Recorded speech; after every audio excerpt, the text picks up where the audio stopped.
तो सबसे पहले हमें ये समझना होगा कि विचारों पर नियंत्रण करने से पहले कि विचार क्या होते हैं। 2 तरह के विचार होते हैं, एक नकारात्मक विचार, एक सकारात्मक विचार। Negative thoughts and positive thoughts. Positive thoughts वो होते हैं जो आपको खुशी देते हैं। तो सकारात्मक विचार उनके पास ज़्यादा आते हैं जो दृढ़ होते हैं व्यक्ति, जिनके अंदर क्षमाशीलता होती है, शील होती है, मतलब सत्य बोलते हैं, नम्रता होती है, विवेक होता है, जो दयालु किस्म के होते हैं, स्नेह होता है, सबके प्रति स्नेह होता है, धैर्य होता है।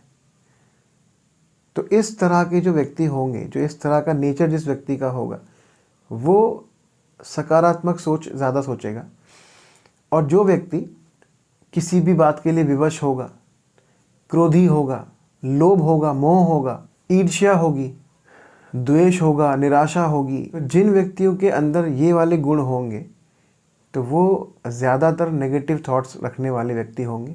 तो क्या हम कभी अपने अच्छे विचारों को, जो हमें खुशी दें, तसल्ली दें, सिक्योरिटी दें, क्या हम उनको कभी नियंत्रण करना चाहते हैं, कंट्रोल करना चाहते हैं? नहीं, कभी नहीं।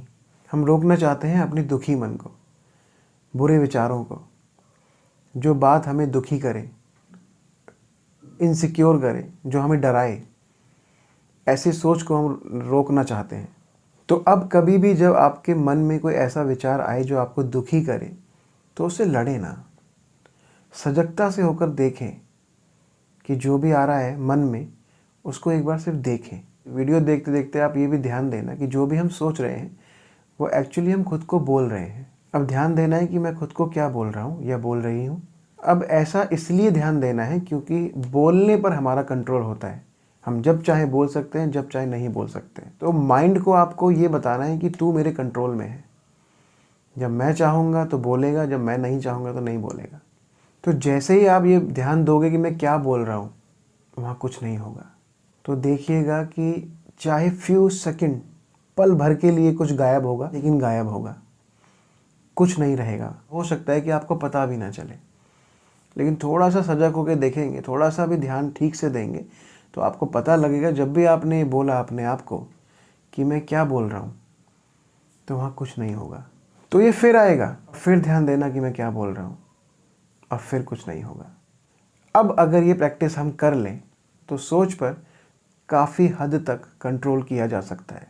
एक चीज़ पर और ध्यान देना, कोई भी सोच उस ही लैंग्वेज में आएगी जो आपको आती है। अगर आपको हिंदी इंग्लिश आती है तो हिंदी और इंग्लिश में ही सोच आएगी, मराठी तमिल बांग्ला में नहीं आएगी। मतलब जो भी लैंग्वेज आपको नहीं आती है उस लैंग्वेज में कभी भी कोई भी सोच नहीं आ सकती। तो means no language no thoughts.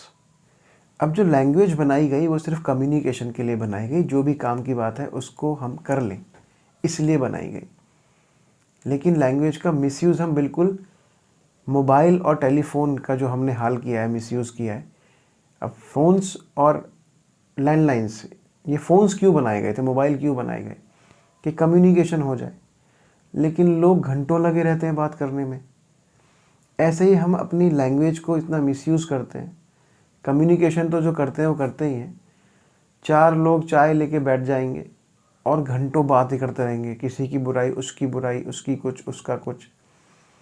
ये जो मिसयूज़ हम लैंग्वेज का करते हैं, इस मिसयूज़ लैंग्वेज के कारण ही हमारे अंदर नकारात्मक सोच पैदा होती है। तो बस ये ध्यान रखें कि हम जो बोल है, जो हमारी लैंग्वेज है, उसका यूज़ हम सिर्फ कम्युनिकेशन के लिए करेंगे। मतलब जितना आपको काम है सिर्फ उतना ही बोलें। कुछ दिन ये करके देखें, आप देखिएगा कि आपकी सोच, आपकी नकारात्मक सोच बहुत हद तक कम हो गई है। लेकिन ये सब धीरे धीरे होगा। अगर आप ये ना सोचें कि 10 या 20 दिन मैंने कर लिया, अब तो नकारात्मक सोच ख़त्म हो जानी चाहिए, अब क्यों आ रही है। सालों से ये आदत पड़ी है, तो धीरे धीरे जाएगी। तो आज से ही शुरुआत करें और अपने नकारात्मक विचारों से छुटकारा पाएँ। और ऐसे ही मोटिवेशनल वीडियोज़ देखने के लिए हमारे चैनल को सब्सक्राइब करें। Thank you so much. God bless you.